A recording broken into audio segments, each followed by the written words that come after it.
Bismillahirrahmanirrahim. Assalamualaikum warahmatullahi wabarakatuh. Saya Nisa Kaulan dari kelas Biologi B. Di sini saya akan memaparkan materi saya yang berjudul Pemetaan Genetik Penentu Jenis Kelamin pada Tumbuhan dan Hewan. Secara fisik dipetakan dalam organisme dan model yang jumlahnya terus meningkat. Ada beberapa alasan untuk mempelajari penentuan jenis kelamin. Pada hewan, perbedaan gonad sering disertai dengan dimorfisme seksual sekunder somatik yang mencolok. Yang menarik dalam konteks evolusioner ini dan pada tumbuhan betina dan jantan sering berbeda morfologi. Perbedaan jenis kelamin, pengendalian genetik pengenalian genetik dari fenotip ini adalah proses biologis yang fundamental dengan mempelajari jalur penentuan jenis kelamin. Jenis kelamin penting dalam biologi perkembangan hewan dan tumbuhan. Sampai saat ini penentuan jenis kelamin umumnya dipelajari dengan pengujian untuk mengontrol genetik dan pengaruh lingkungan sebagian atau seluruhnya. Hingga saat ini gen dan wilayah penentu jenis kelamin dapat dipetakan secara genetik hanya dalam beberapa spesies model. Tetapi sekarang penanda genetik molekuler dapat dikembangkan pada spesies non-model. Informasi baru tentang bagaimana mekanisme penentuan jenis kelamin genetik atau GSD. GSD ini telah berubah selama evolusi.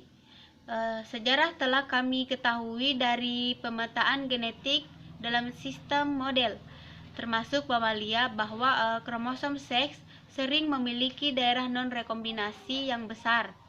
Namun, pada organisme lain, daerah non-rekombinasi tidak selalu besar dan terkadang tidak ada.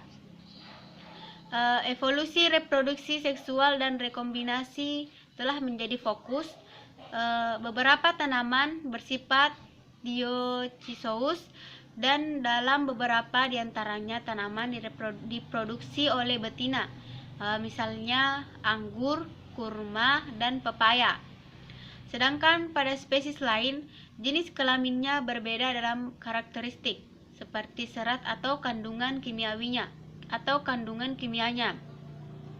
Karena burung, ikan, dan tanaman belum dewasa tidak memiliki perbedaan fenotip kelamin yang jelas.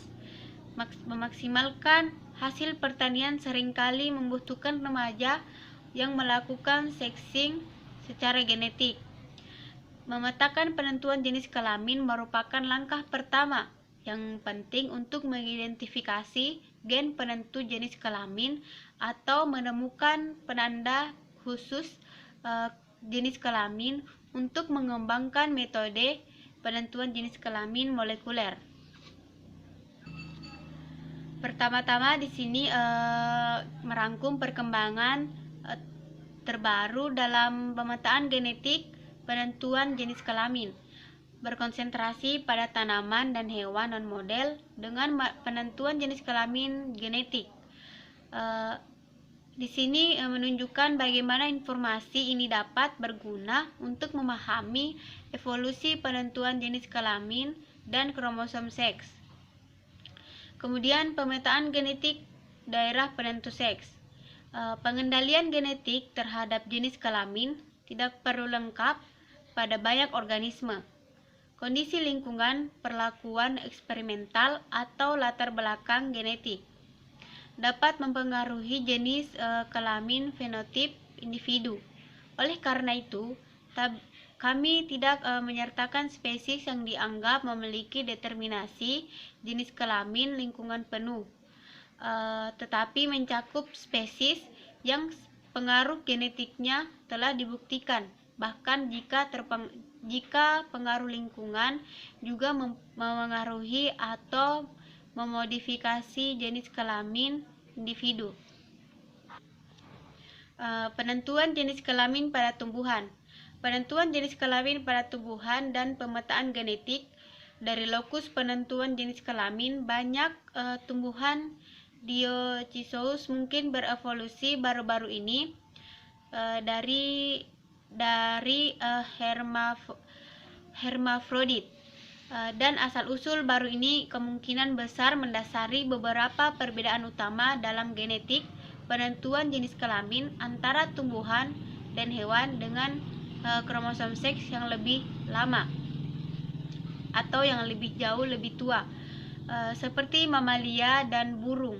Pada tumbuhan, seperti pada hewan, hermafroditisme dan penentuan jenis kelamin lingkungan. Di salah satu negara leluhur ini, semua informasi genetik yang diperlukan untuk produksi kepala sari dan putik terdapat pada setiap individu. Evolusi GSD, karena itu harus melibatkan mutasi yang menyebabkan kemandulan pada pria dan wanita.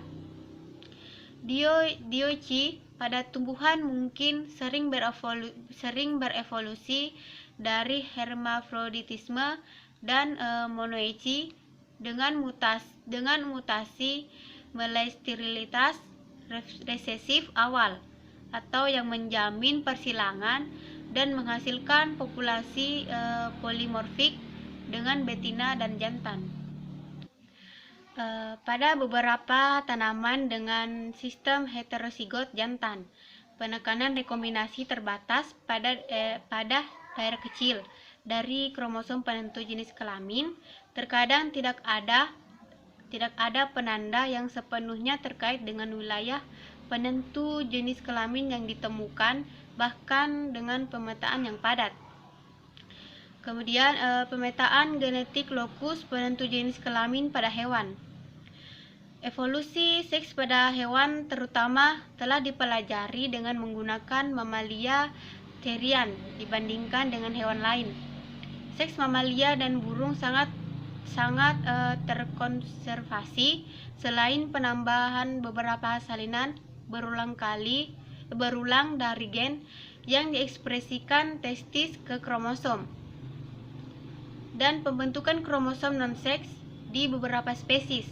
Kandungan dan keteraturan gen kromosom burung bahkan lebih terkonservasi karena keberadaan strata tingkat divergensi yang berbeda antara kromosom seks adalah tambahan baru utama untuk pengetahuan tentang pada mamalia dan burung yang muncul dari peta genetik dan penentuan jenis kelamin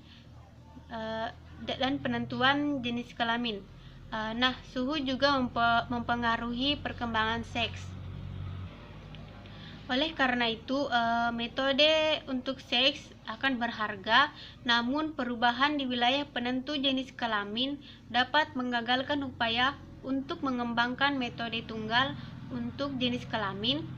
Banyak spesies kecuali gen yang sama ternyata terlibat.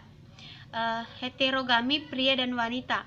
Dalam klade dengan berbagai jenis GSD, termasuk reptilia, ikan, dan tumbuhan, jantan umumnya lebih sering heterogametik atau heterosigot untuk wilayah penentu jenis kelamin daripada betina.